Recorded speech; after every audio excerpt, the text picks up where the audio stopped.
ventilador que me encontré tirado en la basura. Lo tenía una señora cerca de la buceta, pero pues ahí lo dejó tirado y pues lo recogí.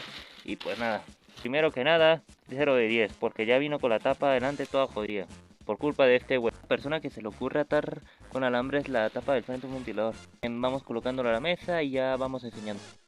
Dar cuenta del pequeño detalle de que este ventilador son de esos que se pegan a la pared, por lo que dejarlo así en el piso no sirve de mucho. Concha su madre, no, pero mierda. Pero mira esta porque está toda podrida, mira. Mira, hasta puedo romperlo con las propias manos. Ahora sí es hora de probarlo.